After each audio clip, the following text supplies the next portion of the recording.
Assalamu alaikum, j'espère que Kulchi Labas. Salut, je m'appelle Jack le Fou. Et c'est quoi ton but dans la vie? J'essaye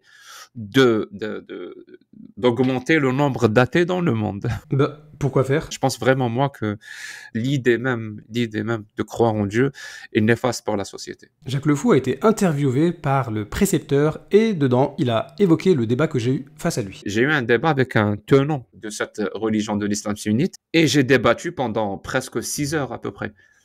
Sur des questions, en tout cas sur la question qui m'intéresse moi le plus, c'est la question du mariage des petites filles. Effectivement, le débat a duré presque 6 heures et pendant ces 6 heures-là, je lui ai laissé la possibilité de se faire aider par tous ses amis et il n'a pas été capable de nous citer un seul texte authentique qui montre que le prophète alayhi salatu wassalam, aurait eu des rapports intimes avec notre mère Aïcha radhiyallahu anha quand elle avait 9 ans. Et plus d'un mois après le débat, il n'a toujours pas apporté la preuve. Cependant, il y a du positif à ce débat. Jacques Le Fou maintenant, il fait attention à ce qu'il dit. Avant le débat, il disait clairement « Il a couché avec elle quand elle avait 9 ans. » Et après le débat, quand il est chez le précepteur, il dit « Il a consommé le mariage quand elle avait 9 ans. » Mais c'est super Jacques, maintenant tu fais attention à ce que tu dis. Et quand tu utilises des termes généraux comme « consommer le mariage », moi ça me va parfaitement, puisqu'on sait, selon la majorité des savants musulmans, une fois que l'homme s'isole avec sa femme quand ils commencent à vivre ensemble, même s'ils n'ont pas eu de rapport intime, on considère que le mariage est consommé. Allez, c'est super. Tu as aussi évoqué le consensus des savants musulmans sur le mariage des petites filles, c'est ça? Et ce hadith-là, déjà nous renseigne sur le comportement du prophète.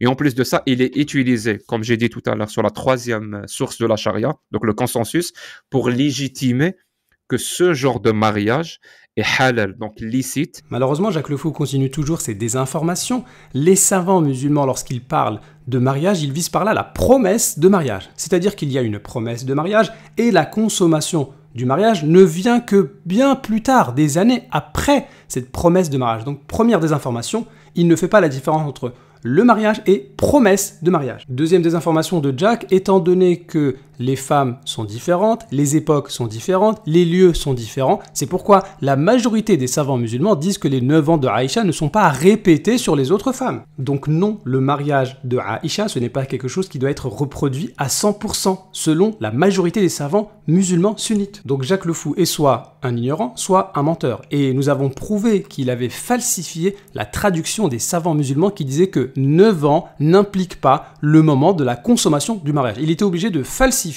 cette parole-là. J'ai fait une vidéo dessus et j'ai même proposé 100 € à celui qui me prouve que Jacques n'a pas menti ici. J'ai jamais reçu de réponse. Donc finalement, ça nous montre que la technique de Jacques Le Fou consiste uniquement à lancer des ambiguïtés et à prétendre qu'il y a consensus sur la question, alors que lui-même ignore le sens de consensus. Le consensus de l'islam sunnite autorise ou interdit à un homme de 50 ans d'épouser une fillette de 6 ans.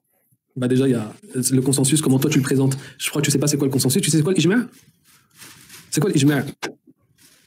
Allô? C'est quoi l'ijma'? T'as dit c'est quoi le consensus? Tu sais c'est quoi le consensus conventionnellement? Alors, est-ce que le consensus l'autorise ou l'interdit? Demande-moi. Ce que tu veux, le consensus est ce que tu veux. Vous voyez, Jacques utilise la technique de « oui, le consensus dit », mais quand un musulman lui pose la question « c'est quoi le consensus islamiquement ?», il n'est pas capable de répondre. Il va même jusqu'à dire « le consensus, c'est ce que tu veux ». Mais donne-nous la définition. C'est Jacques Le Fou qui cite souvent la citation qui dit « mal définir les choses, c'est ajouter au malheur du monde ». Mais là, Jacques Le Fou, tu ajoutes à ton malheur. Tu n'étais pas capable de donner la définition du consensus. Une autre preuve que Jacques Le Fou parle de consensus sans savoir ce que ça veut dire, c'est qu'il ne sait même pas comment le prononcer en langue arabe. Pour ceux qui n'ont pas bien compris, il vient de prétendre que les rapports intimes, ça se dit al-ijma', alors que c'est al-jima'. Al-jima', les rapports intimes, al-ijma', le consensus. Ça n'a rien à voir. Bon, vous allez me dire, les deux mots se ressemblent un petit peu, ça arrive à tout le monde de faire une erreur d'inattention. C'est vrai, vous avez raison, on peut se tromper, ça arrive à tout le monde, on est humain. Sauf que quand on répète cette erreur-là 3 ou 4 fois, c'est que c'est un fondement chez nous que al-ijma', ça veut dire rapport intime. Oui. Alors, Ça fait 2. alors, Ça fait 3. alors, Ça fait 4. Et cette grosse erreur, je lui avais rappelé en plein débat. Donnons la définition d'al-ijma'. Parce que tout à l'heure, il a dit al-bina, c'est al-ijma'. Ça, c'est une faute grave. Non, Jacques, là, ça va pas. Tu es incapable de faire la distinction en langue arabe entre al-ijma', le consensus, et al-jima', les rapports intimes. Mais comment tu veux qu'on te fasse confiance sur ce que dit le consensus al-ijma' sur al-jima', les rapports intimes? La troisième source, c'est al-ijma'. Donc, c'est le consensus des savants.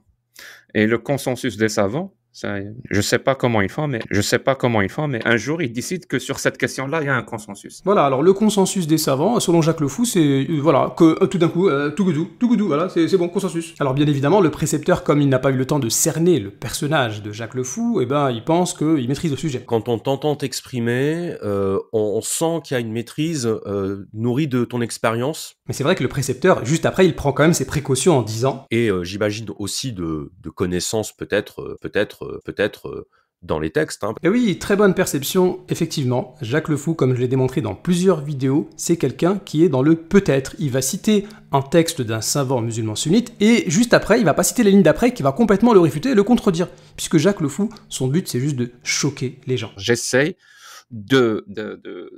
d'augmenter le nombre d'athées dans le monde. En tout cas, on passe maintenant à une question intéressante posée par le précepteur à Jacques Le Fou. Quand des gens te reprochent de critiquer les musulmans, je pense qu'ils entendent bien le fait que tu critiques l'islam, mais que l'islam fait partie de l'identité du musulman.